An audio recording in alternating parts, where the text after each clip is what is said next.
Hello friends, welcome to my YouTube channel Shiv study of law. Friends, जैसा कि आप screen पर देख रहे हैं, UP APO 2022 pre exam law previous year question papers को कैसे सॉल्व करें जिसमें से आप 100 में से 95 जो है अंक ला सकें।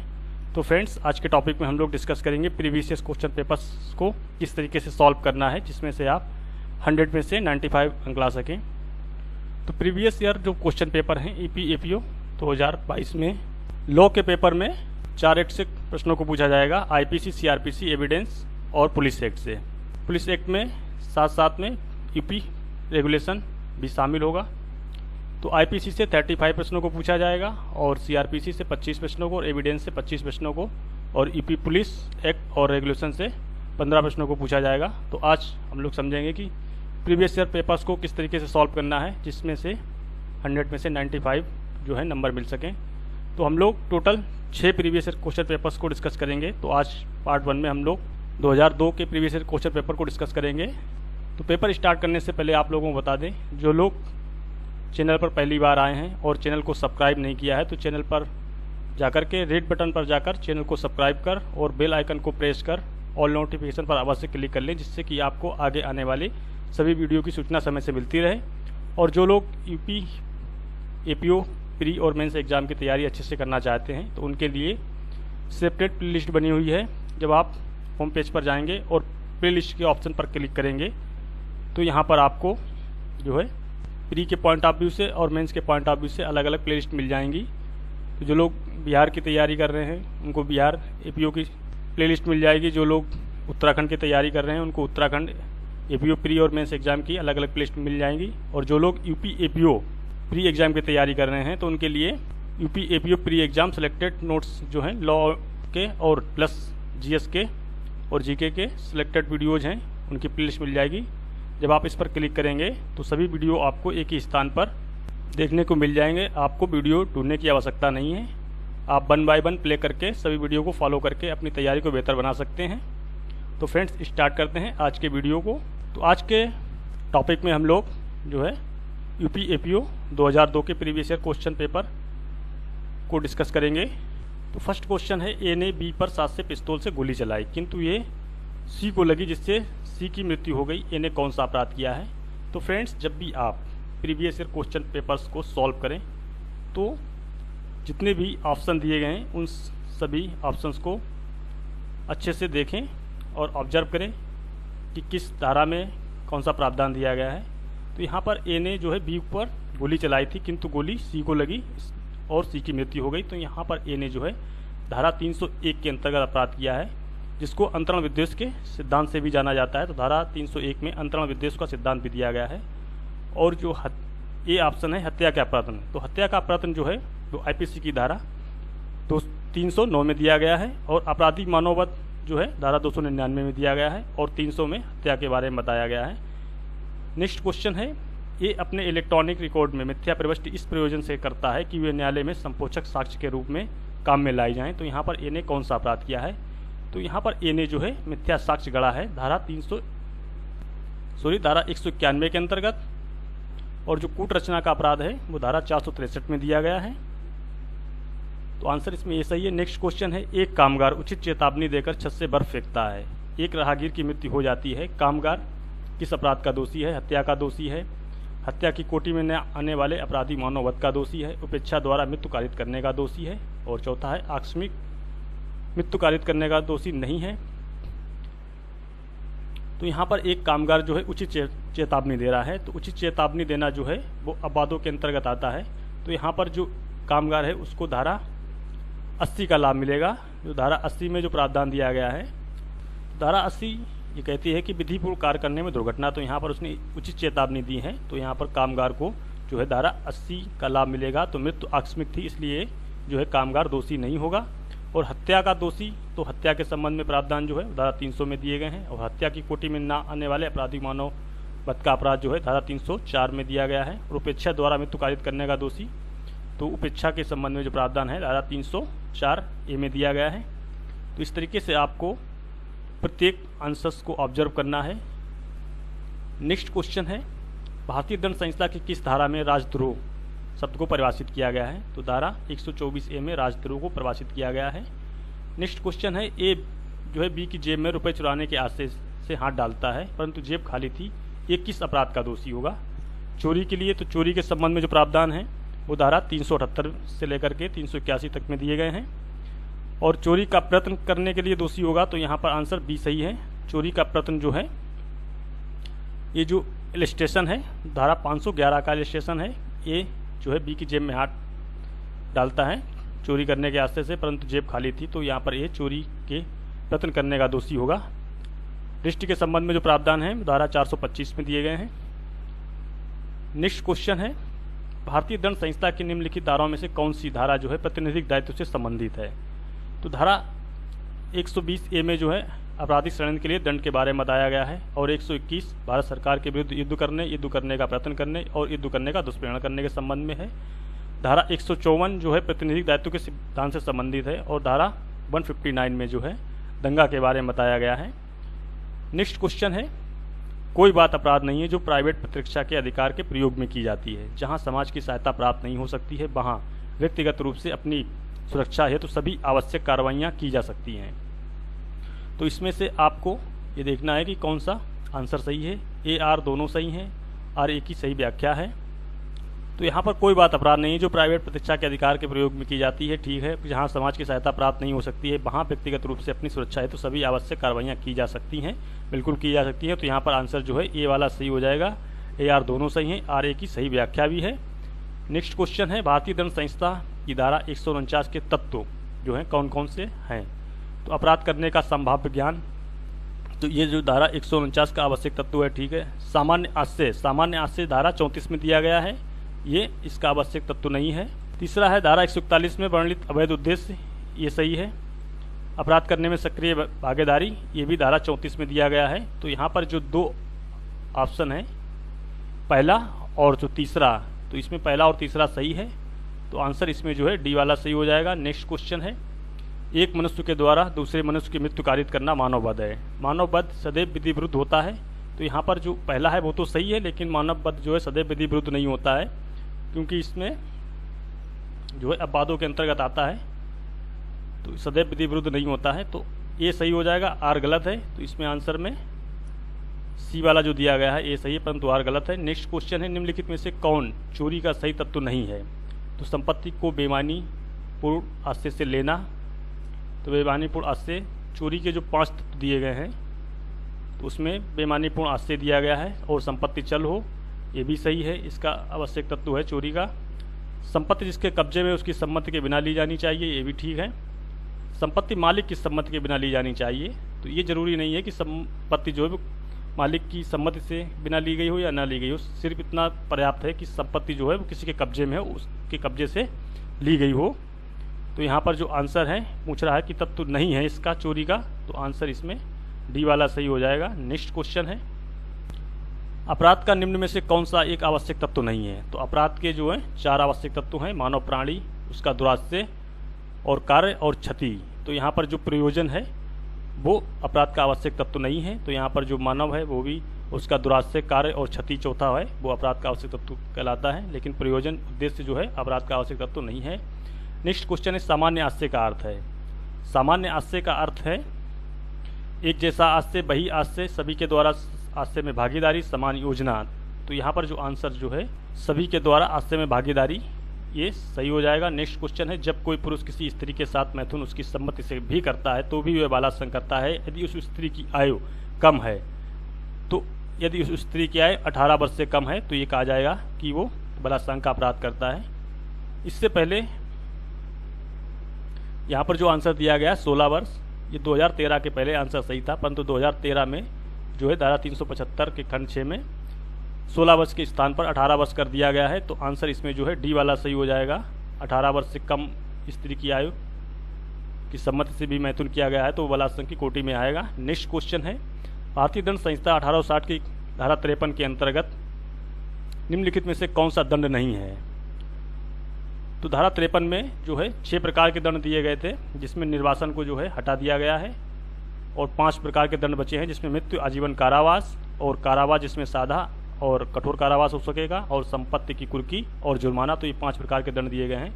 तो इसके अंतर्गत पूछ रहा है कौन सा दंड नहीं है, तो आंसर इसमें बी वाला सही है, बाकी तीनों धारा 53 में मौजूद हैं। नेक्स्ट क्वेश्चन है निम्नलिखित में से किस मामले में शरीर की प्राइवेट प्रतिरक्षा का अधिकार मृत्यु कारित करने तक विस्तारित नहीं है। तो शरीर की प्राइवेट प्रतिरक्षा के अधिकार के संबंध में धारा 100 में प्रावधान दिए गए हैं, जिसमें 7 कंडीशंस दी गई हैं जिसमें किसी भी व्यक्ति की मृत्यु कारित की जा सकती है। इसके संबंध में हमने एक स्पेशल वीडियो ऑलरेडी बना रखा है। अच्छे से समझने के लिए आप प्रीवियस ईयर की जो वीडियो है उनको फॉलो कर सकते हैं प्लेलिस्ट में जाकर के। तो यहाँ पर विपणन का आश्रय से किया गया हमला, इसमें जो है मृत्यु कारित की जा सकती है। अप्राकृतिक काम तृष्णा की संतुष्टि से किया गया हमला, उसमें भी मृत्यु कारित की जा सकती है। और सदोष अवरोध, इसमें किसी की मृत्यु कारित नहीं की जा सकती है। यहाँ पर यदि सदोष परिरोध होता तो उसमें मृत्यु कारित की जा सकती है। और अपहरण करने के आश्रय से किया गया हमला, इसमें भी मृत्यु कारित की जा सकती है। तो जिसमें मृत्यु कारित नहीं की जा सकती है, सदोष अवरोध में नहीं की जा सकती है। आपको यहाँ पर यह ध्यान रखना है, यदि सदोष परिरोध होता है यहाँ पर 340 के अंतर्गत, तो किसी की मृत्यु कारित की जा सकती है शरीर की प्राइवेट प्रतिरक्षा के अधिकार में। नेक्स्ट क्वेश्चन है भारतीय दंड संहिता 1860 में विधि विरुद्ध जमाव को परिभाषित किया गया है। तो विधि विरुद्ध जमाव को किस धारा में परिभाषित किया गया है। धारा 141 में विधि विरुद्ध जमाव को परिभाषित किया गया है, 146 में बलवा के बारे में प्रावधान दिया गया है, 149 में सामान्य उद्देश्य के बारे में और 159 दंगा के बारे में प्रावधान किया गया है।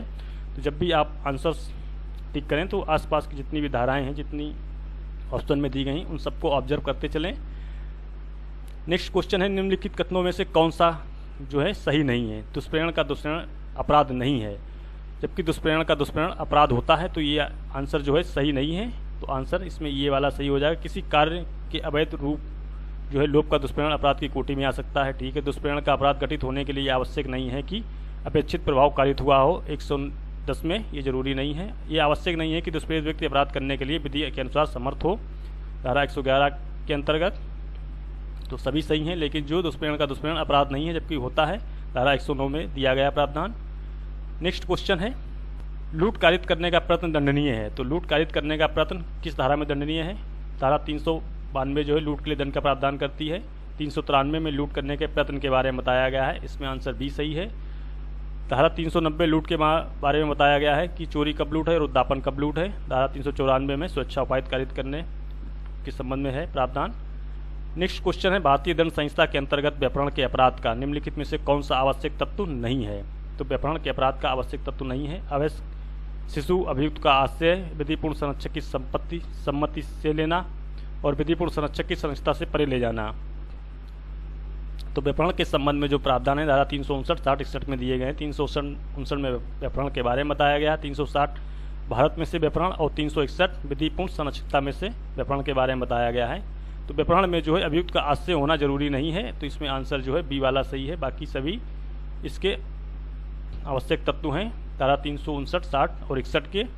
नेक्स्ट क्वेश्चन है भारतीय दंड संहिता 1860 में डकैती करने के लिए तैयारी करना दंडनीय है। तो किस धारा में दंडनीय है।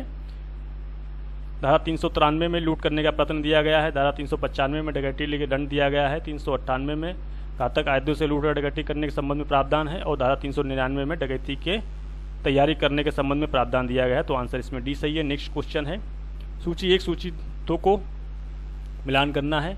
तो धारा 463 में जो है कूट रचना का अपराध दिया गया है। धारा 445 गृह वेदन के बारे में बताया गया है। 441 में आपराधिक अत्याचार के बारे में बताया गया है और 503 में जो है आपराधिक अत्याचार के बारे में बताया गया है। तो यहाँ पर मिलान करके आंसर को टिक करना है।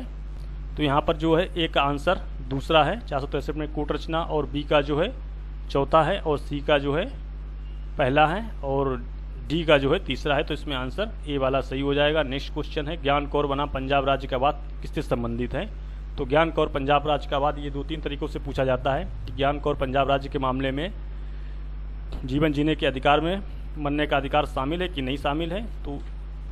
तो ज्ञान कौर पंजाब राज्य के मामले में कहा गया था कि जीवन जीने के अधिकार में मरने का अधिकार शामिल नहीं है। और ये जो केसला है आत्महत्या के दुष्प्रेरणा से संबंधित है। इसमें आत्महत्या करने के प्रयत्न के बारे में भी प्रावधान दिए गए थे, लेकिन अंतोगतता जो है इसका निर्णय जो है आत्महत्या के दुष्प्रेरणा धारा 306, 309 के आधार पर दिया गया था। तो धारा 306 में आत्महत्या के दुष्प्रेरणा से संबंधित है। नेक्स्ट क्वेश्चन है निम्नलिखित में से किस बात में उच्चतम न्यायालय ने भारतीय दंड संहिता की धारा 303 को असंवैधानिक घोषित कर दिया है। तो बहुत ही फेमस केसला है, मिट्ठू सिंह बनाम पंजाब राज्य के मामले में लीडिंग केसला है। इसको आप अच्छे से ध्यान रखें। और बच्चन सिंह बनाम पंजाब राज्य के मामले में ये कहा गया है कि बरल से बरंतुल मामलों में ही मृत्युदंड दिया जाना चाहिए। तो ये दोनों जो केसला हैं बहुत इंपॉर्टेंट है। नेक्स्ट क्वेश्चन है, ए बी के घर से उसकी पुस्तक इस आशय से उसकी सम्मति के बिना हटाता है कि यदि वे मित्र की तरह उसे वापस करेगा तो वे उसको पुरस्कृत करेगा तो ये पुस्तक वापस लौटा देगा। ये दोषी है। तो ये किस अपराध का दोषी है? तो यहाँ पर ये जो है चोरी के लिए दोषी है। आंसर इसमें ये सही हो जाएगा।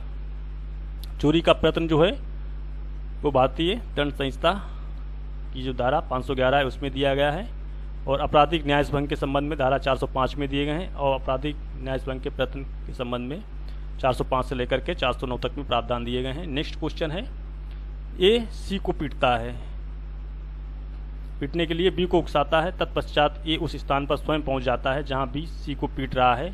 तो ये किस अपराध का दोषी है? तो धारा 34 में सामान्य हादसे के बारे में बताया गया है। धारा 109 दुष्प्रेरण के दंड के बारे में बताया गया है। 114 में जो है अपराध किए जाते समय दुष्प्रेरक की उपस्थिति, जो दुष्प्रेरण करता है यदि वो अपराध के स्थान पर स्वयं पहुंच जाता है, उपस्थित हो जाता है, तो धारा 114 के अंतर्गत आएगा। तो इसमें आंसर जो है सी वाला सही है। नेक्स्ट क्वेश्चन है, ए अपने को बी होने का जिसकी मृत्यु हो चुकी है बहाना करके छल करता है, ये किस अपराध का दोषी होगा? तो 420 में छल करना और संपत्ति प्रदत्त करने के संबंध में है। 419 में जो है प्रतिरूपण के द्वारा छल के लिए दंड के बारे में बताया गया है। 417 छल के लिए दंड के बारे में बताया गया है। तो यहाँ पर जो है प्रतिरूपण द्वारा छल का अपराध जो है ये करता है। आंसर इसमें बी सही है। नेक्स्ट क्वेश्चन है, संपत्ति की प्राइवेट प्रतिष्ठा के अधिकार के क्रियान्वयन में मृत्यु कारित नहीं की जा सकती है। किन मामलों में जो है मृत्यु कारित नहीं की जा सकती है और किन मामलों में की जा सकती है? तो जो की जा सकती है तो लूट में की जा सकती है, रात्रोग्रह भेदन में की जा सकती है, और अग्नि के द्वारा रिष्टि, इन तीन में जो है किसी की भी मृत्यु जो है संपत्ति की प्राइवेट प्रतिष्ठा के अधिकार में की जा सकती है। लेकिन चोरी के अपराध में जो है किसी की मृत्यु कारित नहीं की जा सकती है। आंसर इसमें डी सही है। नेक्स्ट क्वेश्चन है, कथन ए है कि एक 9 वर्ष की आयु का बालक है, वे साथ से बी को मार डालता है, ए को सिद्ध दोषी ठहराया जा सकता है। सही है। कारण है 12 वर्ष से कम आयु के शिशु को आपराधिक दायित्व से उन्मुक्ति है। बिल्कुल उन्मुक्ति नहीं है, क्योंकि 12 वर्ष से कम आयु का यदि शिशु सोचने समझने की क्षमता रखता है तो उसको दायित्व से उन्मुक्ति नहीं मिलेगी। यदि 12 वर्ष से कम आयु का बालक सोचने समझने में अक्षम है तो उसको उन्मुक्ति मिलती है। तो यहाँ पर जो आंसर आपका होगा ये गलत है, परंतु ये सही है, परंतु आर गलत है। तो यहाँ पर आंसर जो है सी वाला सही हो जाएगा। नेक्स्ट क्वेश्चन है, एक अंधेरी रात में ए और बी लड़ रहे थे। अपने बच्चे को कंधे पर रखे हुए बी की पत्नी उनको अलग करने के लिए वहां पहुंची। ए का मुक्का बच्चे की कमर पर पड़ गया, जिससे बच्चे की मृत्यु हो गई। तो ये किस अपराध का दोषी है? तो यहाँ पर जो है ए वो उपपत्ति के लिए दोषी होगा। 319 के अंतर्गत 320 में घोरपति के बारे में बताया गया है। यदि यहाँ पर ए जो है बी लड़ रहे होते और अगर कोई हथियार हाथ में लिए होते, उससे अगर बच्चे की मृत्यु होती तो घोरपति के लिए वो दोषी होते, और अपराधी मानववध के लिए जो है धारा 299 में प्रावधान दिए गए हैं, हत्या के लिए 300 में प्रावधान दिए गए हैं। नेक्स्ट क्वेश्चन है, निम्नलिखित अपराधों में से किसमें मेंस रिया आपराधिक मनस्थिति आवश्यक तत्व नहीं है? हत्या में, चोरी में, लूट में, दुर्विवाह में। तो इसमें से किन मामलों में जो है मेंस रिया जो है एक आवश्यक तत्व नहीं है? तो यहाँ पर जो दुर्विवाह है धारा 494 के अंतर्गत बाइगेमी के अपराध में मेंस रिया का तत्व आवश्यक नहीं है। तो फ्रेंड्स, जो मेंस रिया किन किन मामलों में आवश्यक नहीं है, जैसे कि एक बाइगेमी का अपराध हो गया, और सेडिशन जो है राजद्रोह का अपराध हो गया, उसमें भी मेंस रिया जो है आवश्यक तत्व नहीं है। और सरकार के विरुद्ध युद्ध करना, उसमें भी मेंस रिया आवश्यक नहीं है। कठोर दायित्व का सिद्धांत हो गया, पूर्ण दायित्व का सिद्धांत हो गया, लोक निवेशन का सिद्धांत हो गया, न्यायालय की मान हानि और व्यपहरण और अपहरण के मामले में जो है मेंस रिया आवश्यक तत्व नहीं है। तो ये सभी जो फैक्ट हैं आप एक स्थान पर नोट कर लें, किन किन मामलों में मेंस रिया जो है आवश्यक तत्व नहीं है। तो इसमें दुर्विवाह का अपराध हो गया, आपका राजद्रोह का अपराध हो गया, और सरकार के विरुद्ध युद्ध करना, व्यपहरण और अपहरण के मामले में, लोक निवेशन के मामले में, और न्यायालय की मानी हानि, कठोर दायित्व, पूर्ण दायित्व के मामलों में जो है मेंस रिया आवश्यक तत्व नहीं है। नेक्स्ट क्वेश्चन है, ए ने अपनी पत्नी को पीटा, हुए बेहोश होकर गिर पड़ी, उसको मरा हुआ समझकर और स्वयं को हत्या के लिए पकड़े जाने से बचाने के लिए ए ने अपनी पत्नी को रस्सी से पंखे से लटका दिया। पोस्टमार्टम रिपोर्ट से पता चला कि उसकी मृत्यु जो है लटकने से हुई है। तो ये किस अपराध का दोषी होगा? तो यहाँ पर जो है ए जो है आपराधिक मानववध के लिए दोषी होगा, क्योंकि उसने घोर परीक्षापूर्ण कार्य किया है। आंसर इसमें जो है वो डी गलत है। नेक्स्ट क्वेश्चन है, भारतीय दंड संहिता में सद्भाव शब्द को परिभाषित किया गया है। तो धारा 44 में क्षति के बारे में बताया गया है, 51 में 51 में शपथ के बारे में बताया गया है, 52 में सद्भावना को बताया गया है और 52 में संशय के बारे में बताया गया है। तो आंसर इसमें सी सही है। नेक्स्ट क्वेश्चन है, एक कुल्हाड़ी से ऐसी जगह लकड़ी काट रहा है जहाँ बच्चे खेल रहे हैं। कुल्हाड़ी उछल जाती है और पास में खड़े एक बच्चे की मृत्यु हो जाती है।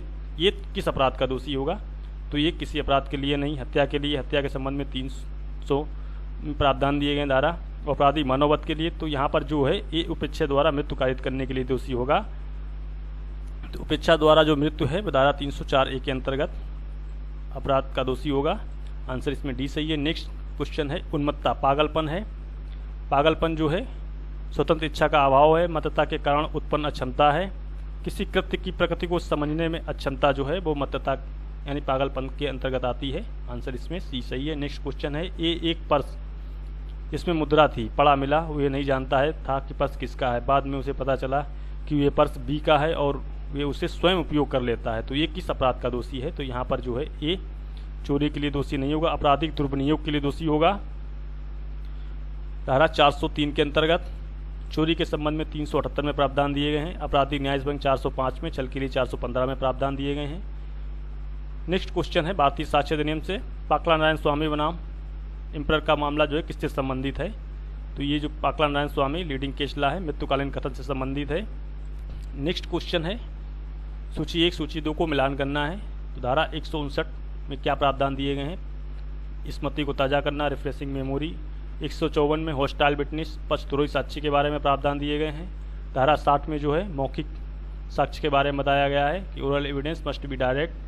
और धारा 141 लीडिंग क्वेश्चन सूचक प्रश्न के बारे में बताया गया है। तो इसमें से आंसर को जो है मिलान करना है। तो ए का जो आंसर है वो तीसरा है और जो बी का है चौथा है और सी का जो है दूसरा है और डी का जो है पहला है। तो यहाँ आंसर बी सही हो जाएगा कूट की सहायता से। नेक्स्ट क्वेश्चन है, वे संस्कृति अग्राह्य है जो अभियुक्त ने की है, पुलिस अधिकारी की अभिरक्षा में रहते हुए मजिस्ट्रेट से की है। धारा 26 के अपवाद के अंतर्गत ये जो है ग्राह्य है। पुलिस अधिकारी की अभिरक्षा में ना रहते हुए अपने मित्र से की है, पुलिस अधिकारी की अभिरक्षा में रहते हुए एक डॉक्टर से की है, पुलिस आत्मा की भलाई की उत्प्रेरणा में आध्यात्मिक सलाहकार से की है। तो यहाँ पर ये पूछ रहा है कि कौन सी संस्कृति जो है अग्राह्य है। तो पुलिस अधिकारी की अभिरक्षा में ना रहते हुए अपने मित्र से की है, ये भी ग्राह्य हो जाएगी। और पुलिस अधिकारी की अभिरक्षा में रहते हुए डॉक्टर से की है तो ये जो है अग्राह्य होगी और ये भी ग्राह्य है। तो इसमें आंसर जो है सी वाला सही हो जाएगा। नेक्स्ट क्वेश्चन है, सूचक प्रश्न पूछे जा सकते हैं। तो सूचक प्रश्न के संबंध में धारा 141 में दिया गया है और उन्हें कब पूछा जा सकता है? तो उन्हें परीक्षा में पूछा जा सकता है।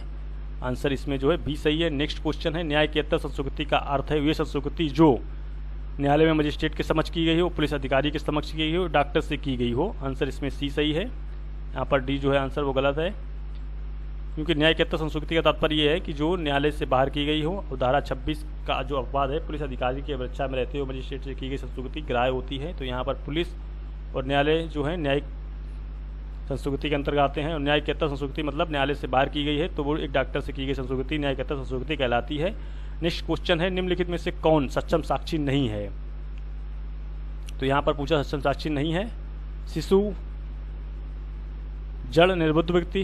तो जो निर्बुद्ध व्यक्ति है जो सही प्रश्नों का उत्तर नहीं दे सकता है उसको सक्षम साक्षी नहीं कहा जा सकता है। बाकी मूक व्यक्ति जो बोलने में है धारा 119 के अंतर्गत अपना साक्ष्य जो है संकेतों के द्वारा लिख करके या फिर इशारों से दे सकता है।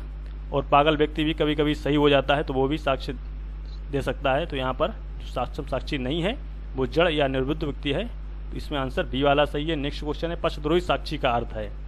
तो पक्षद्रोही साक्षी धारा 154 में जैसा कि दिया गया है, जो व्यक्ति उसको साक्ष्य देने के लिए बुलाता है उसके फेवर में वो गवाही नहीं देता है, यानी कि वो सत्य बोलने से इनकार कर देता है। तो यहाँ पर प्रतिकूल साक्षी, साक्षी जो सत्य बोलने का इच्छुक नहीं है, साक्षी जो सत्य बोलने का इच्छुक नहीं है वो पक्षद्रोही साक्षी कहा जाता है। यहाँ आंसर जो ए दिया गया प्रतिकूल साक्षी। तो प्रतिकूल साक्षी जो होता है वो दूसरी पार्टी का साक्षी होता है। यहाँ पर जो आंसर सही है वो सी वाला सही है।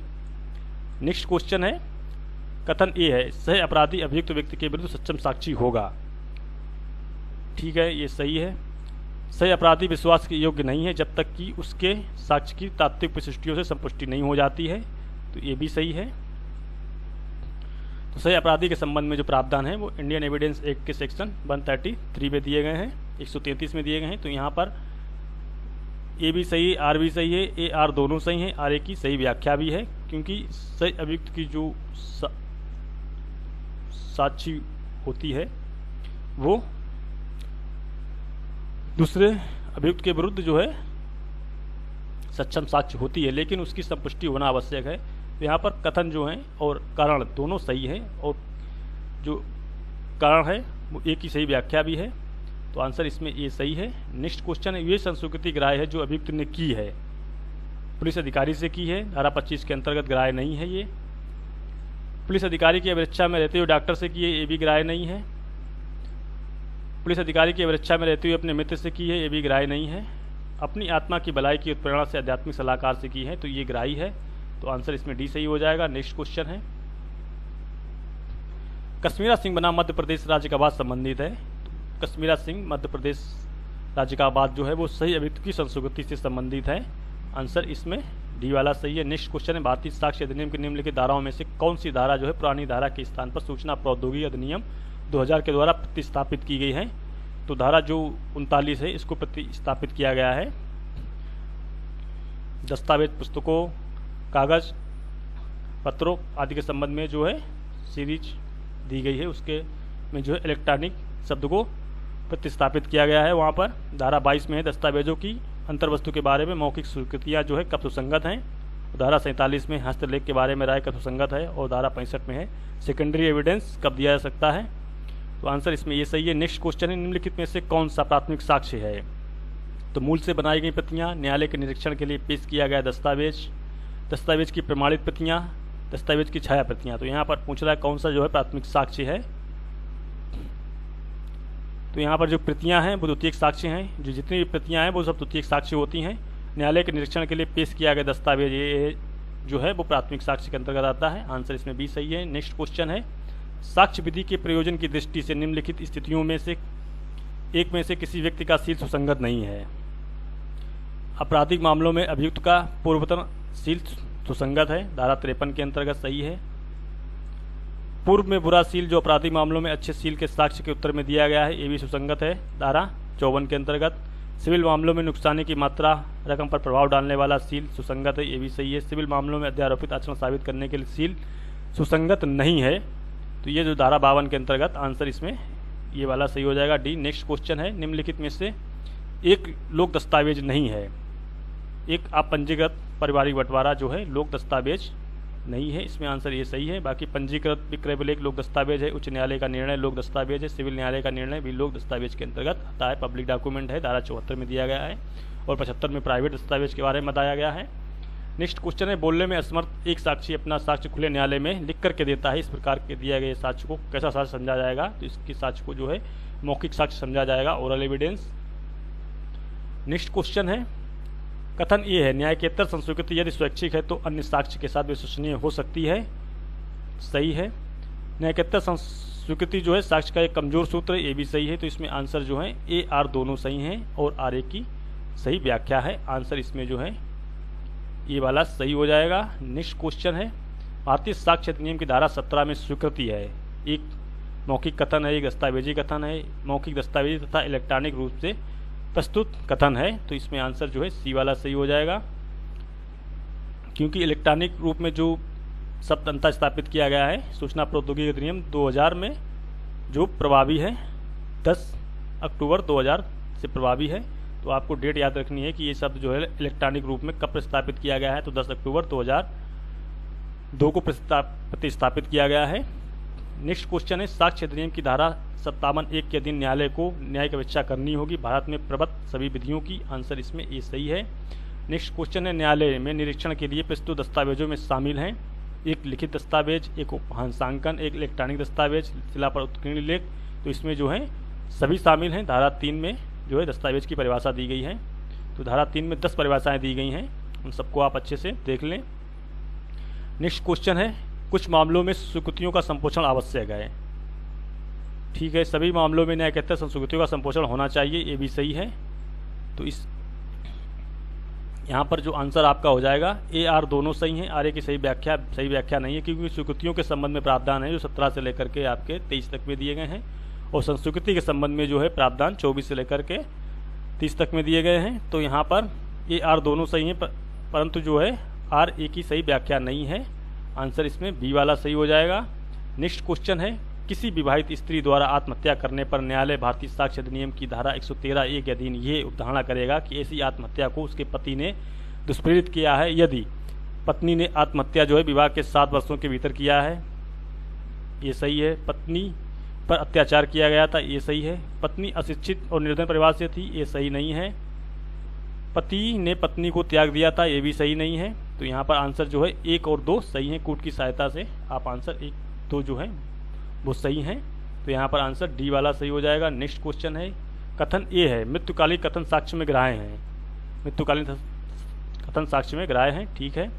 इसकी ग्राह्यता का आधार आवश्यकता का सिद्धांत है। तो धारा 32(1) जो है वो आवश्यकता के सिद्धांत पर आधारित है। कभी कभी ये भी पूछ लिया जाता है कि धारा 32(1) किस सिद्धांत पर आधारित है, तो आवश्यकता के सिद्धांत पर आधारित है, डॉक्ट्रिन ऑफ नेसेसिटी पर। तो दोनों कथन सही हैं और जो इसकी व्याख्या है वो भी सही है। आंसर इसमें ये सही हो जाएगा। नेक्स्ट क्वेश्चन है, स्वीकृतियाँ स्वीकृत विषयों का निश्चायक सबूत नहीं है किंतु विबंध कर सकती हैं, धारा 31 में दिया गया है। आंसर इसमें ये सही है। नेक्स्ट क्वेश्चन है, प्रति परीक्षा के संबंध में निम्नलिखित में से कौन सा कथन सही है। सील का साक्ष्य देने वाले साक्ष्यों की प्रति परीक्षा की जा सकती है, ठीक है। प्रति परीक्षा में सूचक प्रश्न नहीं पूछे जा सकते हैं, प्रति परीक्षा में ही तो सूचक प्रश्न पूछे जाते हैं, तो ये जो है गलत है। किसी दस्तावेज को पेश करने के लिए बुलाए गए व्यक्ति की प्रति परीक्षा की जा सकती है, नहीं की जा सकती है, जैसा कि धारा 139 में दिया गया है। किसी साक्ष्य की उसके द्वारा पूर्व में किए गए लिखित कथनों के बारे में प्रति परीक्षा नहीं की जा सकती है, जबकि की जा सकती है। यहाँ पर जो नहीं है वो गलत है। तो ये तीनों जो गलत हैं, यहाँ पर पूछ रहा है कौन सा कथन सही है प्रति परीक्षा के संबंध में, तो ये वाला सही है। नेक्स्ट क्वेश्चन है, दंड प्रक्रिया संहिता से है। दंड प्रक्रिया संहिता के अंतर्गत आजीवन कारावास के दंडादेश का लघुकरण कौन कर सकता है। तो आजीवन कारावास के दंडादेश का लघुकरण जो है राज्य सरकार, केंद्र सरकार भी कर सकती है। जैसा कि आप जब भारतीय संविधान के आर्टिकल 72 को पढ़ेंगे तो वहाँ पर राष्ट्रपति को क्षमादान देने की शक्ति दी गई है और राज्यपाल को 161 में दी गई है। और आईपीसी में धारा 54, 55A में दिया गया है प्रावधान, कौन जो है 55A के अंतर्गत जो है केंद्रीय सरकार जो है वो आजीवन कारावास के दंडादेश का लघुकरण कर सकती है, जिसमें इसके अंतर्गत केंद्र में केंद्र सरकार के द्वारा और राज्य में राज्य सरकार के द्वारा किया जा सकता है। लेकिन मृत्युदंड का जो लघुकरण है वो सिर्फ केंद्र सरकार के द्वारा ही किया जा सकता है, जिसको राष्ट्रपति की शक्ति कहा जाता है, जो आर्टिकल 72 में दी गई है। तो ये चीज़ आपको याद रखनी है। तो जितना भी आप सेक्शंस को, आर्टिकल्स को लिंक कर सकते हैं, इसके साथ में लिंक कर लें कॉन्स्टिट्यूशन के और आईपीसी प्लस सीआरपीसी के। नेक्स्ट क्वेश्चन है, मामलों और अपीलों को एक उच्च न्यायालय से दूसरे उच्च न्यायालय को अंतरित करने की उच्चतम न्यायालय की शक्ति का प्रयोग निम्नलिखित में से किस आवेदन पर किया जा सकता है। तो भारत के जो मान्यवादी हैं, मान्यवादी के संबंध में जो प्रावधान है वो आर्टिकल 76 में दिए गए हैं। तो भारत का मान्यवादी के आवेदन पर जो है एक उच्च न्यायालय से दूसरे उच्च न्यायालय में मामलों को अंतरित किया जा सकता है। नेक्स्ट क्वेश्चन है, 10 वर्ष की अवधि के कारावास का दंडादेश निम्नलिखित में से किसके द्वारा दिया जा सकता है। तो 10 वर्ष की जो अवधि है, प्रथम वर्ग मजिस्ट्रेट 3 वर्ष तक का दे सकता है, मुख्य न्यायिक मजिस्ट्रेट 7 वर्ष तक का कारावास और सहायक सत्र न्यायाधीश जो है 10 वर्ष तक का दे सकता है। और मुख्य महानगर मजिस्ट्रेट जो है वो भी 7 वर्ष तक का कारावास दे सकता है। नेक्स्ट क्वेश्चन है, एक प्राइवेट व्यक्ति किसी व्यक्ति को कब गिरफ्तार कर सकता है। जो उस एक अपराधी है उसकी उपस्थिति में असंज्ञेय अपराध करता है, इसकी उपस्थिति में जमानती अपराध करता है, उसकी उपस्थिति में संज्ञेय और गैर जमानती या अजमानती अपराध करता है, तो एक प्राइवेट व्यक्ति भी धारा 43 के अंतर्गत उस व्यक्ति को गिरफ्तार कर सकता है। इसी तरीके से क्वेश्चन और पूछा जाता है कि क्या प्राइवेट व्यक्ति जब गिरफ्तार करता है तो क्या उसकी तलाशी ले सकता है। तो उसकी तलाशी नहीं ले सकता है, लेकिन वो संज्ञेय अपराध करता है या गैर जमानती अपराध करता है तो उसको गिरफ्तार कर सकता है। नेक्स्ट क्वेश्चन है, दंड प्रक्रिया संहिता की किस धारा के अंतर्गत किसी भी फरार व्यक्ति के लिए उद्घोषणा जारी की जा सकती है। तो फरार व्यक्ति के संबंध में जो उद्घोषणा है वो 82 से लेकर 86 तक में प्रावधान दिए गए हैं। तो धारा 82 में फरार व्यक्ति के लिए उद्घोषणा, 83 में फरार व्यक्ति की संपत्ति की कुर्की के बारे में प्रावधान दिया गया है। नेक्स्ट क्वेश्चन है, दंड प्रक्रिया संहिता की किन धाराओं में सत्र न्यायालय के समक्ष विचारणा का प्रावधान है। तो 225 से लेकर 237 तक सत्र न्यायालय के समक्ष प्रावधान दिया गया है। चैप्टर जो है आपका वो है 18 और 238 से 250 तक में जो प्रावधान दिए गए हैं वो मजिस्ट्रेट के समक्ष वारंट मामलों के संबंध में प्रावधान दिए गए हैं। 251 से 59 तक समन मामलों का प्रावधान, 260 से 65 तक संक्षिप्त विचारणा के बारे में प्रावधान दिया गया है। नेक्स्ट क्वेश्चन है, भारतीय संविधान का धारा यहाँ पर जो धारा लिखा है गलत है, यहाँ पर आप आर्टिकल कर लें। भारतीय संविधान का अनुच्छेद 370 संबंधित है, तो जम्मू कश्मीर से संबंधित है। नेक्स्ट क्वेश्चन है, यदि किसी अभियुक्त के पास यथेष्ट साधन नहीं है कि वे अपने बचाव के लिए प्लीडर रख सके तो सशस्त्र न्यायालय उसकी प्रतिरक्षा के लिए राज्य के व्यय पर उसे प्लीडर उपलब्ध कराएगा। ये प्रावधान दंड प्रक्रिया संहिता की किस धारा के अंतर्गत दिया गया है? धारा 304 में दिया गया है और आर्टिकल 39A में दिया गया है। 306 जो है वो सही अभियुक्त के संबंध में प्रावधान दिया गया है। नेक्स्ट क्वेश्चन है, दंड प्रक्रिया संहिता की धारा 306 के अधीन निम्नलिखित में से कौन किसी सह अपराधी को क्षमादान करने के लिए सशक्त है? तो कोई भी मेट्रोपॉलिटन मजिस्ट्रेट और जो है मुख्य न्यायिक मजिस्ट्रेट और प्रथम श्रेणी जो तीनों हैं ये जो क्षमादान की शक्ति रखते हैं, लेकिन द्वितीय श्रेणी मजिस्ट्रेट है ये क्षमादान की शक्ति नहीं रखता है, तो इसमें आंसर बी वाला सही हो जाएगा। नेक्स्ट क्वेश्चन है, दंड प्रक्रिया संहिता की कौन सी धारा ये बंद करती है कि किसी भी व्यक्ति के द्वारा किसी पुलिस अधिकारी से अन्वेषण के दौरान किया गया कोई भी कथन यदि लेखबद्ध किया जाता है तो कथन करने वाले व्यक्ति के द्वारा हस्ताक्षरित नहीं किया जाएगा। 164 में संस्कृति को अभिलिखित करने के संबंध प्रावधान है। 163 कोई उत्प्रेरणा नहीं दी जाएगी। 162 में पुलिस से किए गए कथनों को हस्ताक्षरित नहीं किया जाएगा, आंसर सी सही है। 161 में दिया गया है कि पुलिस द्वारा साक्ष्यों की परीक्षा करने की शक्ति के संबंध में प्रावधान है। नेक्स्ट क्वेश्चन है, गलत उत्तर को बताना है। प्रथम सूचना रिपोर्ट का अर्थ क्या है? किसी संज्ञेय अपराध के संबंध में है, तो ये सही है। सूचना किसी पुलिस अधिकारी को दी गई, ये भी सही है। सूचना समय के अनुसार प्रथम होनी चाहिए, ये भी सही है। सूचना सदैव लिखित होना चाहिए, ये सही नहीं है। सूचना लिखित भी हो सकती है, मौखिक भी हो सकती है। नेक्स्ट क्वेश्चन है, गलत उत्तर बताना है। दंड प्रक्रिया संहिता की धारा 125(4) के अधीन पत्नी भरण पोषण भत्ता पाने की अधिकारिणी नहीं होगी यदि वे जारता का जीवन व्यतीत कर रही है। 497 IPC की धारा के अंतर्गत वो जारता का अडल्ट्री का जो जीवन व्यतीत कर रही है तो वो भरण पोषण पाने की अधिकारी नहीं होगी। तो यहाँ पर आपको याद रखना है जारता के संबंध में जो प्रावधान है वो 2018 में अडल्ट्री को जो है खत्म कर दिया गया है, अपराध नहीं है।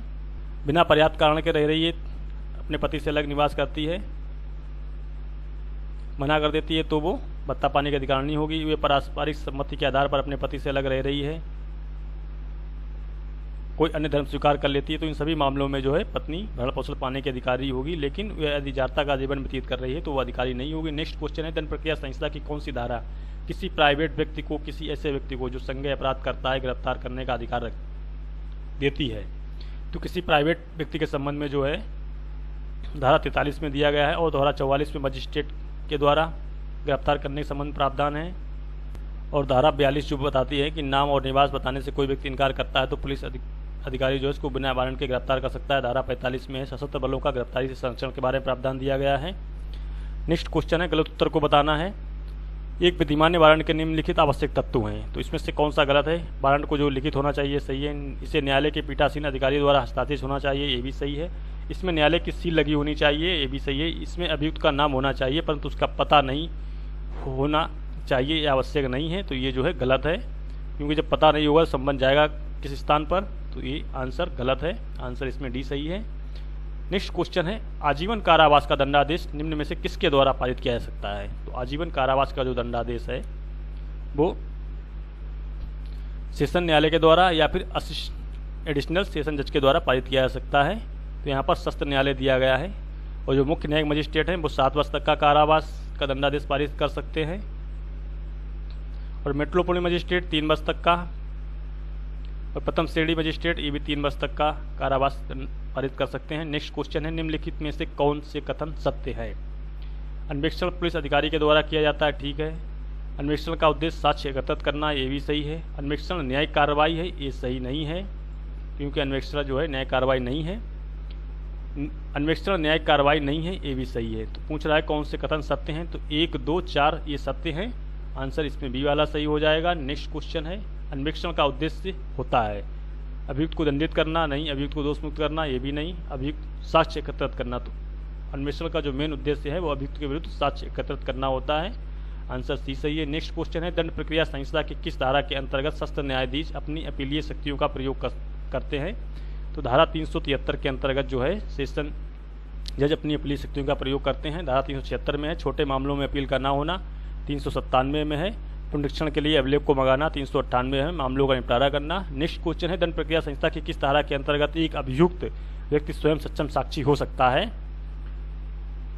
तो धारा 311 जो है व्यक्ति को सम्मान करने के संबंध में है, 313 सही व्यक्ति की परीक्षा के बारे में है, और 315 में है कि सही व्यक्ति सक्षम साक्षी हो सकता है। आंसर इसमें सी वाला सही है। 319 में संदेह है कि कोई व्यक्ति जो जिसको अपराध में सम्मिलित नहीं किया गया है तो बाद में सम्मिलित किया जा सकता है। जो 319 का जो प्रावधान है वो सीपीसी के वन रूल 10 के समान है। किसी व्यक्ति को जोड़ना और हटाने के संबंध में प्रावधान दिया गया है। यदि किसी व्यक्ति का नाम एफआईआर में बाद में जोड़ा जाता है वो 379 के अंतर्गत एप्लीकेशन देकर जोड़ा जा सकता है। किसी को अगर हटाना है तो 319 के अंतर्गत उसको हटाया भी जा सकता है। नेक्स्ट क्वेश्चन है, 2 वर्ष से अधिक अवधि के कारावास दंडनीय अपराध का संबंध किससे है? तो वारंट मामलों से संबंधित है। नेक्स्ट क्वेश्चन है, मुख्य न्यायिक मजिस्ट्रेट कौन सा दंडादेश पारित कर सकते हैं? तो जो चीफ जुडिशियल मजिस्ट्रेट हैं वो 7 वर्ष से अनाधिक अवधि यानी 7 वर्ष तक का ही पारित कर सकते हैं, इससे ऊपर का नहीं। इसमें आंसर ये सही हो जाएगा। नेक्स्ट क्वेश्चन है, दंड प्रक्रिया संहिता की धारा 133 के अंतर्गत लोक उपताप हटाने के लिए सशर्त आदेश पारित किया जा सकता है। तो किसके द्वारा पारित किया जा सकता है? जिला मजिस्ट्रेट के द्वारा पारित किया जा सकता है, ये भी सही है। उपखंड मजिस्ट्रेट एसडीएम के द्वारा पारित किया जा सकता है, ये भी सही। विशेष रूप से अधिकृत जो है कार्यपालक मजिस्ट्रेट, विशेष रूप से अधिकृत कार्यपालक मजिस्ट्रेट यानी जो अधिकृत किया जाएगा वो सरकार के द्वारा अधिकृत किया जाएगा, तो ये भी सही है। तो इसमें आंसर जो है उपयुक्त में से किसी भी मजिस्ट्रेट के द्वारा किया जा सकता है। आंसर डी वाला सही हो जाएगा। नेक्स्ट क्वेश्चन है, संज्ञेय अपराध में पुलिस अधिकारी आरोपी को वारंट के बिना गिरफ्तार नहीं कर सकता है, आरोपी को वारंट के बिना गिरफ्तार कर सकता है। इसमें आंसर बी जो सही है। नेक्स्ट क्वेश्चन है, निम्नलिखित में से कौन दंड प्रक्रिया संहिता 1973 की धारा 125 के अंतर्गत भरण पोषण प्राप्त करने का अधिकारी नहीं है? अधर्मज अवैध संतान है, सहोदर भाई जो है वो प्राप्त करने का नहीं है, बाकी पिता है, तलाकशुदा पत्नी, ये सब भरण पोषण प्राप्त करने की अधिकारी 125 के अंतर्गत। नेक्स्ट क्वेश्चन है, दंड प्रक्रिया संहिता 1973 की मुख्य विशेषता क्या है? तो मुख्य विशेषता जो है कार्यपालिका से न्यायपालिका का पृथक्करण करना है। यहाँ पर जुडिशरी और एग्जीक्यूटिव को पृथक किया जा रहा है, न कि एग्जीक्यूटिव और लेजिस्लेटिव को किया जा रहा है। तो इसके संबंध में जो प्रावधान है वो आर्टिकल 50 कॉन्स्टिट्यूशन के आर्टिकल 50 में भी दिए गए हैं, कार्यपालिका से न्यायपालिका का पृथक्करण। तो इसकी विशेषता को आप आर्टिकल 50 से भी जोड़ सकते हैं। आंसर इसमें सी वाला सही है। नेक्स्ट क्वेश्चन है, उत्तर प्रदेश पुलिस अधिनियम 1861 से है। पुलिस अधिनियम 1861 की निम्नलिखित धाराओं में से कौन सी धारा निश्चित नहीं हुई है? धारा 6 निश्चित हो चुकी है, धारा 44 निश्चित नहीं हुई है, धारा 41 भी निश्चित हो गई है, 11 भी निश्चित हो गई है और धारा 6 भी निश्चित है। धारा 6, 11, 38, 39, 40, 41 तो कुल 6 धाराएं जो है पुलिस अधिनियम 1861 की निश्चित की जा चुकी हैं। नेक्स्ट क्वेश्चन है, उत्तर प्रदेश संशोधन अधिनियम 2001 के प्रवृत्त होने की सही तिथि क्या है? तो 10 अगस्त 2001 जो आंसर सही है। पुलिस उत्तर प्रदेश संशोधन अधिनियम 2001 जो है वो इन्फोर्समेंट हुआ था 10 अगस्त 2001 को।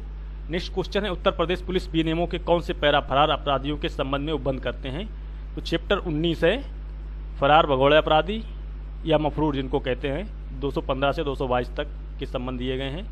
नेक्स्ट क्वेश्चन है, जिले में आपराधिक प्रशासन का प्रमुख कौन होता है? तो जिले में आपराधिक प्रशासन का प्रमुख जो है वो जिला मजिस्ट्रेट होता है, डीएम जिसको कहते हैं। आंसर इसमें भी सही है। नेक्स्ट क्वेश्चन है, ए पुलिस कांस्टेबल एक व्यक्ति को चोरी के झूठे मामले में थाने में रुके रहने के लिए बाध्य करता है और उससे पैसा प्राप्त करने के बाद जाने देता है, तो ये किस अपराध का दोषी है? तो वहाँ पर जो है उसने उद्यापन का अपराध किया है। यहाँ पर सदोष परिरोध का अपराध जो है वो नहीं होगा, क्योंकि वहाँ पर उसने जो है कांस्टेबल जो है चोरी के झूठे मामले में थाने में रुके रहने के लिए एक व्यक्ति को रोकता है और उससे पैसा प्राप्त करने के बाद जाने देता है। तो यहाँ पर जो पैसा प्राप्त कर रहा है तो यहाँ पर उद्यापन का अपराध हो जाएगा, न कि सदोष परिरोध का। सदोष परिरोध के अपराध में किसी व्यक्ति से पैसे की वसूली नहीं की जाती है, वहाँ पर व्यक्ति को परिरुद्ध किया जाता है और परिरुद्ध ऐसे स्थान पर किया जाता है जहाँ पर उस व्यक्ति का निकलना इम्पॉसिबल हो और किसी की सहायता पाना मुश्किल हो, तो सदोष परिरोध का अपराध गठित होता है। लेकिन यहाँ पर जो अपराध है वो उद्यापन का गठित हो रहा है धारा 383 के अंतर्गत आईपीसी। नेक्स्ट क्वेश्चन है, पुलिस अधिनियम की किस धारा के अंतर्गत किसी जिले में विशिष्ट परिस्थितियों पर अतिरिक्त पुलिस बल उपलब्ध कराया जा सकता है? तो धारा 13 जो है वो किसी व्यक्ति के खर्च पर अतिरिक्त पुलिस बल के संबंध में, 16 में जो है संदायों को वसूली के बारे में है, 14 में रेल या अन्य कर्मी के आसपास अतिरिक्त पुलिस बल की नियुक्ति। तो यहाँ पर विशिष्ट परिस्थितियों के संबंध में जो है धारा 15 में प्रावधान दिए गए हैं। आंसर इसमें डी वाला सही है। नेक्स्ट क्वेश्चन है, पुलिस अधिनियम की किस धारा के अंतर्गत राज्य सरकार पुलिस बल के सदस्यों की सेवा शर्तों के विनियमन हेतु नियम बनाने के लिए सशक्त है? तो धारा जो 2 है उसके अंतर्गत राज्य सरकार जो है पुलिस बल का गठन कर सकेगी, उनकी सेवा शर्तों और उनके वेतन भत्तों के संबंध में नियम को जो है विनियमित कर सकेगी। धारा 3 में राज्य सरकार में अधीक्षण निहित होने के संबंध में प्रावधान है। धारा 4 जो है पुलिस का महानिरीक्षक, उसके संबंध में प्रावधान दिए गए हैं।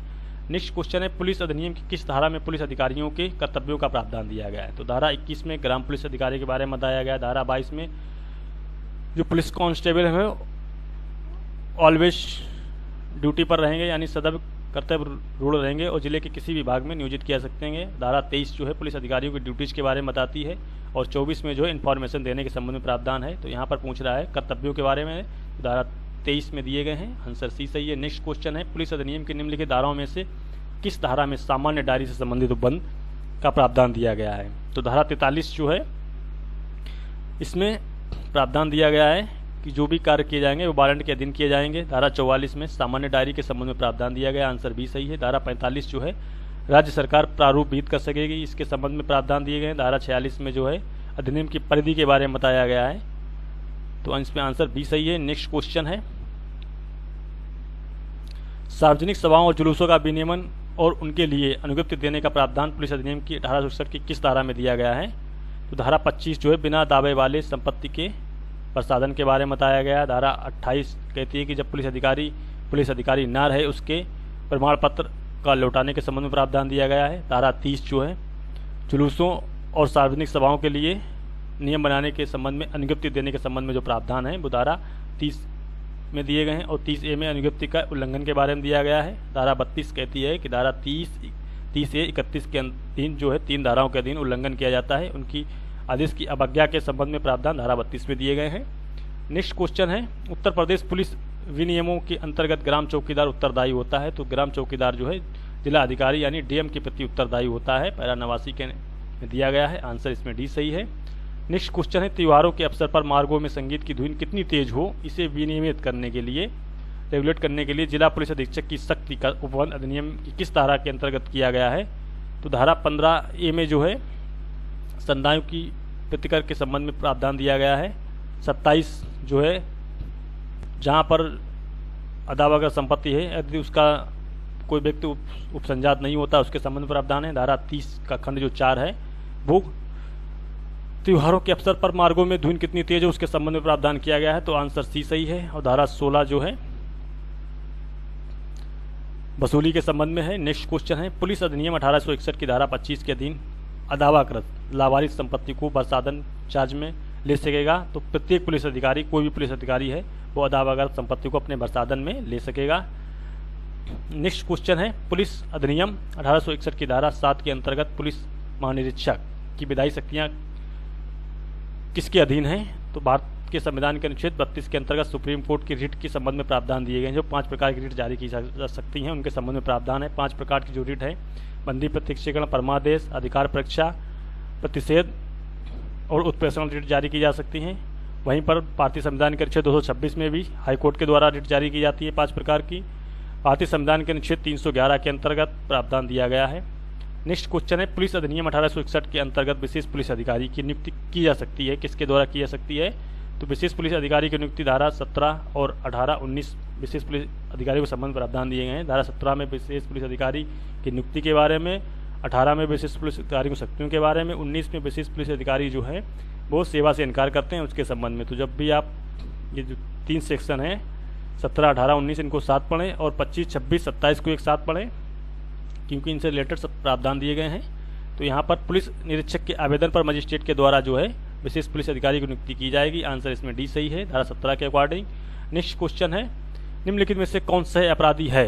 तो सह अपराधी जो है वो एक वेश्या जो है सह अपराधी होती है, बाकी बलात्कार की गई लड़की सह अपराधी नहीं होती। गुप्तचर जो है वो भी सह अपराधी नहीं होता। उत्पीड़न के कारण रिश्वत देने वाला व्यक्ति क्योंकि उसको उत्पीड़ित किया जा रहा है वो सह अपराधी नहीं है, तो इसमें आंसर जो है ए वाला सही है।